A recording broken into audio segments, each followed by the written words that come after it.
समाजवादी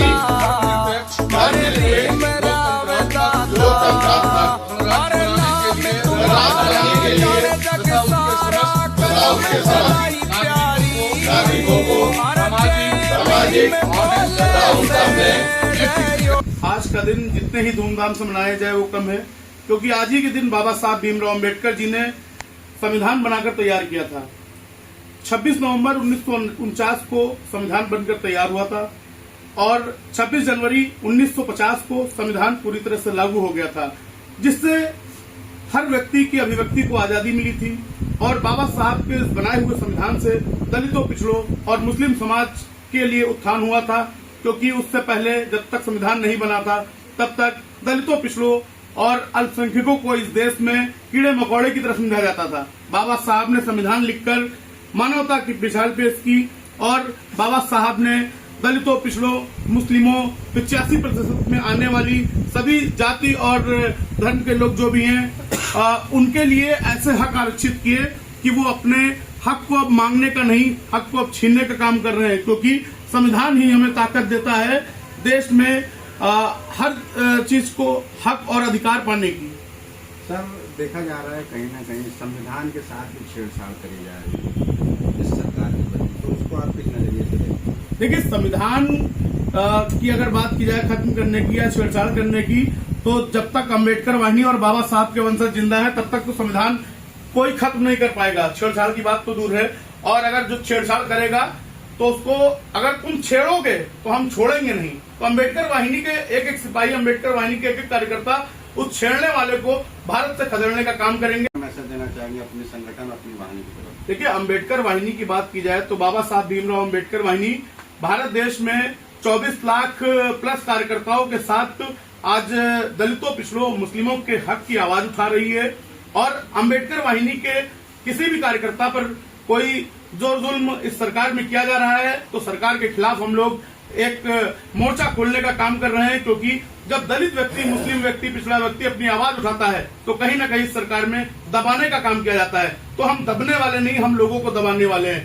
लगातार आप लोगों के बीच में रहते हैं, लोगों की समस्याएं सुनते हैं, इतने दिनों से आप संगठन चला रहे हैं, क्या क्या समस्या आपको, मुख्य समस्या जो लोगों के बीच नजर आ रही है, जिस पे आप कार्य करना चाहेंगे? देखिए, समस्या की बात की जाए तो भाजपा सरकार में तो आपने देखा ही होगा कि भाजपा के चाहे प्रधानमंत्री हो या किसी भी प्रदेश के मुख्यमंत्री हो, क्योंकि हमारा संगठन तो सभी प्रदेशों में, तो किसी भी प्रदेश के मुख्यमंत्री हो वो तो अपने राज्य में ऐसा दिखाते हैं कि उनके क्षेत्र में किसी तरह का अपराध ही नहीं है। वो हर जगह दिखाते हैं कि हम राम राज्य की स्थापना कर रहे हैं। कल राम राज्य की स्थापना हुई है भारत के अयोध्या में। और देखिए, अपराधों की अगर बात की जाए तो आज का नेट पर आप गूगल पर सर्च करके देख सकते हैं कितने रेप और कितने अपराध आज की कल की डेट में हुए हैं। और ऐसा राम राज्य से क्या फायदा जहां बहन बेटियों की आबरू लूटी जाए, क्योंकि क्या प्रभु श्री राम जी ने ये नहीं कहा था कि किसी के साथ जाति की जाए? इस सरकार में लोग जाति ही करते नजर आ रहे हैं। अयोध्या के सांसद हैं, उनका कहना है कि हमको न्योता नहीं मिला इसमें, तो उस पर क्या कहना है? देखिए, अयोध्या के सांसद की अगर बात की जाए तो उनको न्योता क्यों मिले? जब वहां विकास की बात होगी तो लोग कहेंगे कि अयोध्या के सांसद के पास जाइए और आपने अपनी रोड, सड़क, नाली की व्यवस्थाएं को ठीक कराइए। लेकिन जब मंदिर की बात होगी तो कैसे उनको जाने को मिलेगा, क्योंकि वो दलित समाज से हैं। क्योंकि लोग भगवान को मंदिर में ढूंढते हैं, लेकिन भगवान के जब दर्शन के लिए या किसी कार्यक्रम में जाते हैं तो दलितों को पूछा नहीं जाता है। अगर बात की जाए देश की प्रथम नागरिक राष्ट्रपति महोदय की, तो राष्ट्रपति जी को भी कई मंदिरों के बाहर ही रखा गया, उनको मंदिर के अंदर प्रवेश नहीं करने दिया। और पूर्व राष्ट्रपति रामनाथ कोविंद जी थे, उनको भी कई मंदिरों के अंदर नहीं जाने दिया, क्योंकि इस देश में लगातार जातंकवाद पनपता नजर आ रहा है। लोग कहते हैं, भाजपा के खासकर लोग कहते हैं कि आतंकवाद फैल रहा है, लेकिन मैं कहता हूं इस देश में भाजपा के शासन में सिर्फ और सिर्फ जातंकवाद फैलने का काम कर रहा है, क्योंकि यहाँ मनुवादी अपनी मनुवाद व्यवस्था लागू करना चाहते हैं। वो चाहते हैं कि सिर्फ पाखंडवाद फैले, लेकिन 85% देशवासियों से मेरी यही अपील है कि आप चुनावी मैदान में उतरिए, आप हार जाइए, लेकिन दिखा दीजिए 15% के मनुवादियों को कि हाँ, हम बहुजन हैं, बाबा साहब के मानने वाले लोग हैं, मान्यवर काशीराम साहब के मानने वाले लोग हैं। इस देश को बनाने के लिए अगर बात की जाए तो आज जो हमारा समाज पिछड़ा दलित मुस्लिम समाज जो पढ़ लिख कर आगे बढ़ रहा है, कहीं ना कहीं माता फातिमा शेख जी का उनका बड़ा योगदान रहा, जो एक मुस्लिम समाज की महिला थी।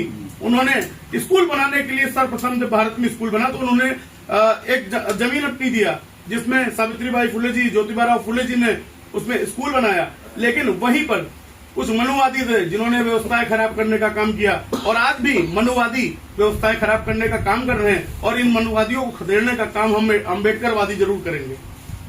एक मेरा प्रश्न है राजनीति से रिलेटेड। 27 का चुनाव नजदीक है, क्या बाबा साहब भीमराव अम्बेडकर वाहिनी 27 के चुनाव में अपना हल्ला बोल करेंगे?